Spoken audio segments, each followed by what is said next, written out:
Hi, this is Sean Boys, and we're going to teach you how to ride a ripstick. To pick up the ripstick, you grab it by this black handle. That's what I think it's for. Unlike a skateboard, these wheels, there's only two of them, and they rotate 360 degrees. That's why it's called a ripstick caster board. Okay, there are two ways to stand on a ripstick. One, regular, your left foot in front. Most righties are regular. And then there's goofy with your right foot in front. Most lefties are goofy. To know if you're regular or goofy, it's either which stance you feel more comfortable with, or if none of them are comfortable, then the first foot you use when you go up the stairs, that is usually your front foot. The footing on a ripstick is harder than on a skateboard because your foot has to be in the exact middle. I have no clue why, but when I get on the board, I usually go like this. But when you get on, put your hands out for bounce. But once it's down, put your foot in the middle. Your heel can be hanging off, but your toe cannot be hanging off. And then you push down your toes, and it gets up. Never get up with your back foot. I know a lot of people who do that, and it's really hard to start out. Once you're advanced, you can do that, but when you're a beginner, no. Your back foot is just like your front foot in the middle, but neither can be hanging off because this is wider. If your foot is really that big, which I do not think so, then it can be hanging off. Never the toe, just like the front, just the heel. When you get on the ripstick, you can put your foot on the front and then move it to the middle. If you're old enough, then you can put your foot at the back. But don't do that when you're starting out.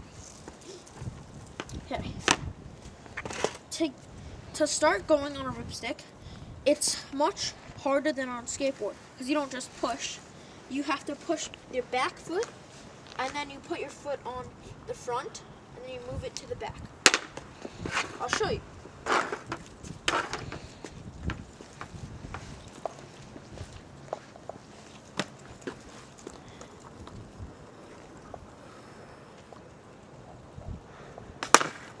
That is how you get on a ripstick. Like I just did,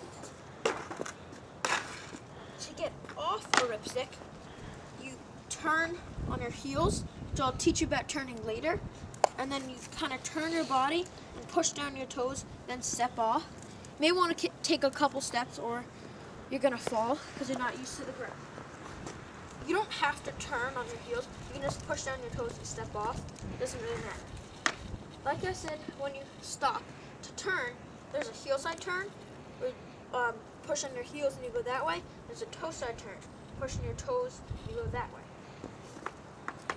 Heel side turn, toe side turn are really easy, but for beginners, they're hard because you're not used to the balance. I'm going to show you both of them. So this is a heel side turn. Really easy. And this is a toe side turn. Easier than a heel side turn. Don't know why. But when you do that, I just showed you a little heel side and toe side turn. But if you want to do a sharp one, a sharp toe side turn, you push down your toes, but on the back foot, you don't push down your toes, push down your heels, just a bit. And for a heel side turn, you push down your heels on the front foot and toes on the back foot. I don't know why, but it makes you do a sharp turn. I'll show you both of them. Heel side turn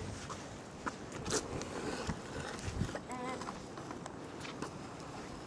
toe side turn.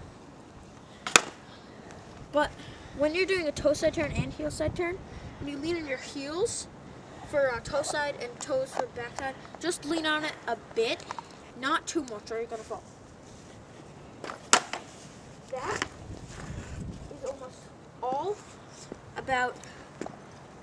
is almost all about the ripstick, but there's one last thing. Wait. There's no last thing.